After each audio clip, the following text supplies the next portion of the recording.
Have you ever stopped to wonder how close you are to the edge of your own moral cliff? You know, the line that separates the well-mannered citizen from the deranged monster lurking in the underbelly of society? Picture this. You're sitting at your desk, the hand drum of daily life echoing in the background, and suddenly you find yourself in a situation where the rules of decency no longer apply. Would you still be the same saint you believe yourself to be? Or would you slide into the abyss, clawing and gashing yourself out? Hello, my name is Daniel, and we're going to talk about the chilling reality that you're not as far from monstrous as you like to believe. I was reading a book back then about Lucifer Effect by Philip Zimbardo. This book doesn't necessarily ask why do people turn evil, it just smacks you in the face with the answer. It could be you. Yes, you. But before you can recoil in horror, let me guide you through this dark, twisted labyrinth of human psychology. I suggest you buckle up and get popcorn because it's going to be a wild ride. Let's kick things off with a not so subtle nudge at your self-image. You, dear reader, like to think of yourself as a good person. Maybe you return wallets you find on the streets, or perhaps you walk an old lady across the street. But let's be brutally honest. Have you ever taken something that wasn't yours just because you knew you wouldn't get caught?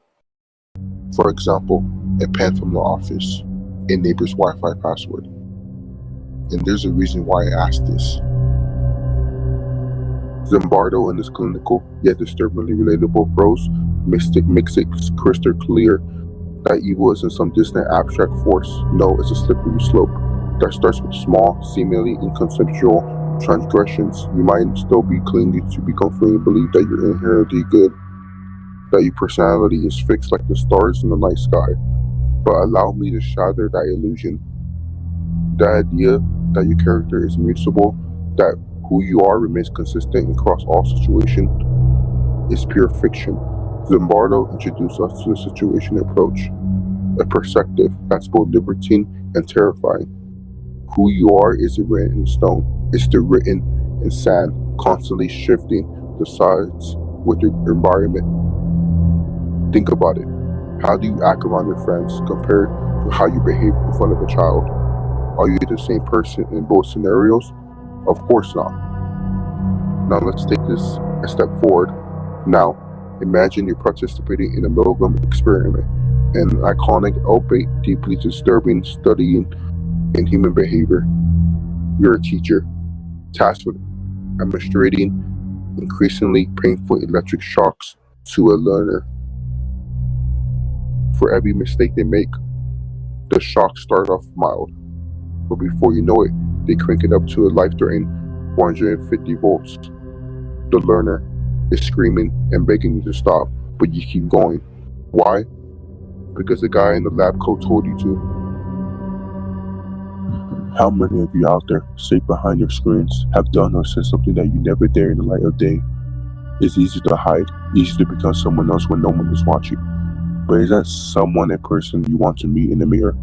And there's the dehumanization factor. The final nail in the coffin of empathy. How do you get someone to commit atrocities against their fellow human beings? Easy. You convince them that those aren't really human at all. It's a psychological sleight of hand that has justified some of the worst horrors in history. Zimbardo highlights the chilling results of a study by Albert Bandura at Stanford. Students were asked to supervise and punish another group based on their decisions. You guys want the catch? The punishers were made to overhear a conversation with the other group, described in dehumanization terms, called animals and savages. Unsurprisingly, the punishment meted out to the dehumanization group were far harsher than those given to another group described as perception and understanding. This is the same twisted logic that fueled the rape of Nanking, where the Japanese soldiers seeing Chinese civilians as subhumans.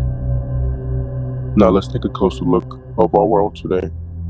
How often do you hear people described as animals, scum, vermin? How easy does it to become when those labels are applied to turn a blind eye to suffering, to justify cruelty? And here's the terrifying truth. The moment you stop seeing someone as a fully human is the moment you open the door to your own dark potential. But it gets worse from here. They say words can be weapons, and when wielded with enough finesse, they can disguise even the most heinous of actions. Now let's shift to this topic about heroes, shall we? Because in the midst of all this talk of evil, there's another side to the story. Those who choose to act with courage when everyone else is paralyzed by fear or compliments. Zimbardo doesn't just leave us in the depths of despair, he gives us a way out, a path to goodness. And it starts with the action. What separates a hero from everyone else is not superhuman strength or unshakable confidence. It's the willingness to act while others stand by. Take the story of Oscar Wesley, the subway hero of New York. When a man suffering from a seizure fell onto the subway tracks, Oscar didn't hesitate. He didn't wait for someone else to take the lead. He leaped down, pressed the man into the trench between the rails, and shielded him as the train thundered overhead. While others watched in horror, frozen in place, Oscar risked his own life to save a stranger. This is the essence of heroism. Not a grand gesture on the battlefield, but a simple, decisive action every day. It's about putting others before yourself, about choosing to do the right thing even when it's terrifying. Zimbardo's message is clear. Heroism is not out of reach for ordinary people. It's a choice. It's one you can make every day. This brings us to the uncomfortable truth that you, me, and all of us, we carry within us the seeds of both good and evil. We are walking contradictions, capable of sowing acts of heroism and plunging depths of cruelty. The choices between these two extremes isn't something that happens once. It's a constant struggle, a daily battle. One moment you might be the hero, the next, under the right circumstance, you could be the villain. The key is awareness.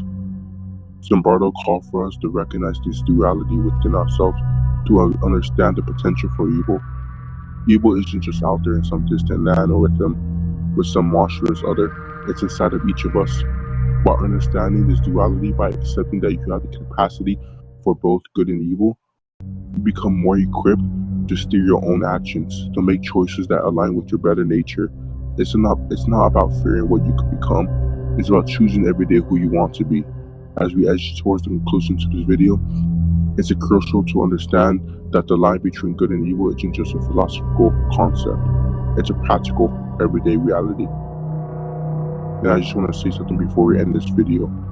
Always remember the story of your life isn't written by the situation you find yourself in. It's written by how you choose to respond to them. So choose wisely. Be the hero, not the monster. And when you find yourself at the moral crossroad, as we all eventually do, take a deep breath and look within. And remember what we talked about today. Thank you guys for taking your time to watch this video. And until next time,